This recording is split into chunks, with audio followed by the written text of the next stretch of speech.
Picture a Viking meal. You probably picture a giant bonfire, a whole boar turning on a spit, warriors tearing meat off bones with their hands, horns of ale slamming down on wooden tables, grease everywhere.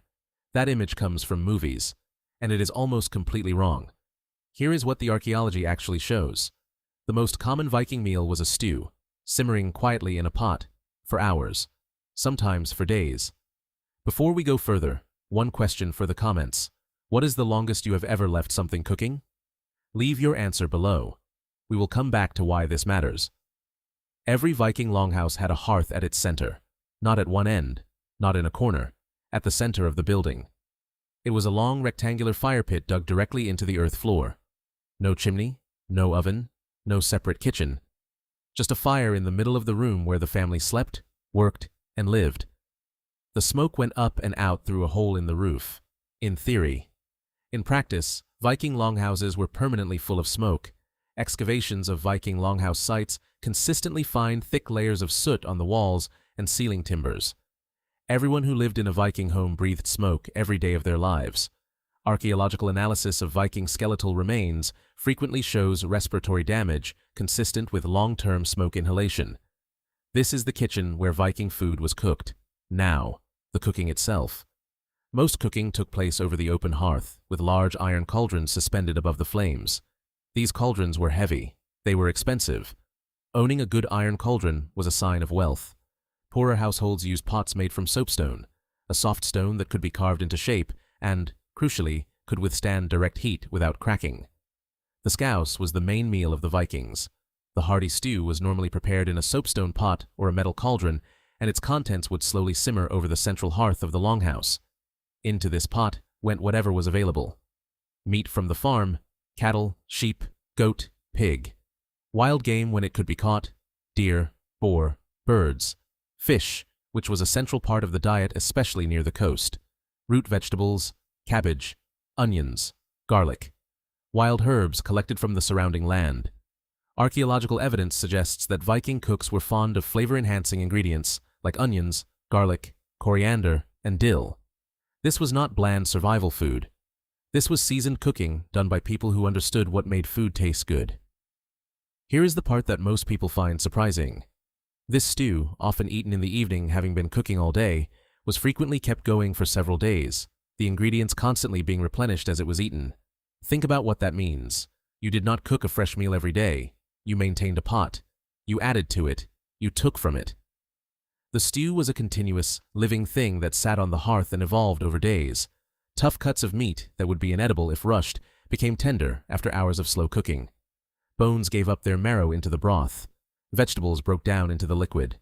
By the second or third day, the pot contained a concentrated, rich, deeply flavored broth that nothing thrown together in an hour could match. This is not primitive cooking. This is skilled cooking. Low and slow. Patient, deliberate. But stew was not the only thing Vikings cooked. Viking-age cooking gear included large pots for boiling, hooks and spits for roasting, and ovens for baking. Frying pans and warming griddles were also known. Bread was baked on flat stones heated in the fire, or on iron griddles placed directly over the coals. The bread was flat, unleavened, made from barley or rye flour mixed with water. It was dense. It was filling. It was not the soft bread you know, but it provided the carbohydrates that sustained people through long days of physical labor. Grains were made into ale, mead, and bread, and there is plentiful evidence of fermented grains kept in ceramic pots. Fermentation of grains produced a sour-tasting bread. Meat was sometimes roasted on spits over the open fire for feasts and celebrations. This is the image you had at the start, and it did exist. It just was not the everyday reality. Spit roasting was the special occasion version. The stew was Tuesday. Now here is where it gets more interesting. Vikings also cooked using heated stones. You take a stone from the riverbank, not flint, because flint explodes when heated. You heat it in the fire until it is extremely hot, and then you drop it directly into a container of water or liquid. The stone transfers its heat and brings the liquid to a boil without needing a fire underneath.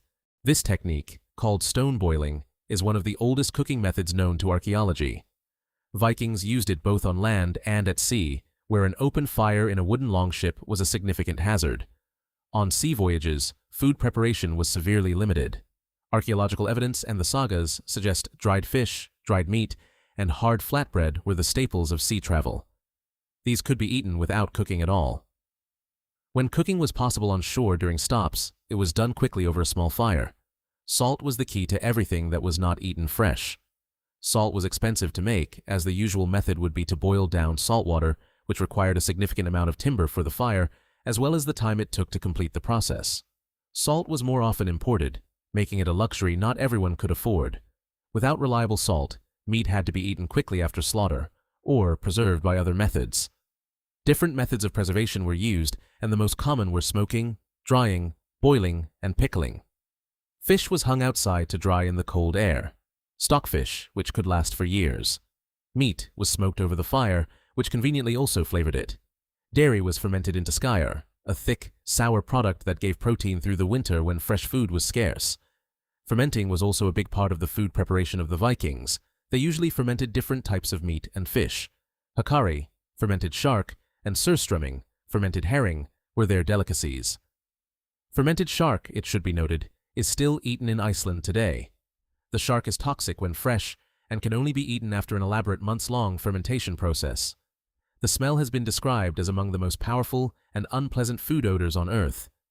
The Vikings considered it a delicacy. Feasting was different from everyday cooking.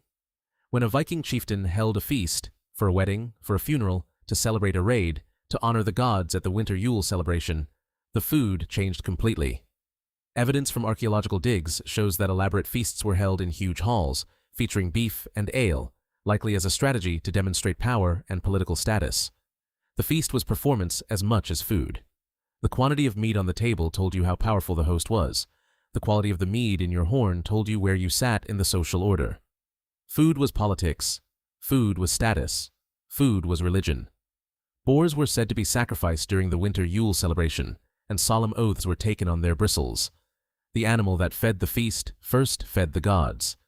So here is what daily Viking cooking actually looked like. You wake up. The fire in the central hearth has been kept burning through the night by whoever drew the short straw. You add wood. You check the pot. You eat whatever is in the pot from last night. You go about your day. In the afternoon, you add whatever you have, a piece of dried fish, some onions pulled from the garden store, a handful of barley, to the pot. You leave it to simmer. In the evening, the whole household gathers around the hearth in the smoky, warm longhouse. You eat from the pot. You eat bread baked on a stone that morning. You drink ale brewed from fermented barley, and the pot keeps going. Tomorrow you will add to it again. The Vikings had a wide range of food and wild herbs available to make tasty and nutritious dishes. The food was simple in method, but not in flavor. It was patient cooking by people who understood their ingredients and had no reason to rush. Back to the question from the start. The longest you have left something cooking. The Vikings' answer would be several days. And that was not laziness. That was technique. Leave your answer in the comments. I read every one. If this changed how you picture Viking life, that is exactly what this channel is for. Subscribe. There is a lot more history that looks nothing like the movies. The world has not changed. The hearth has. You're welcome.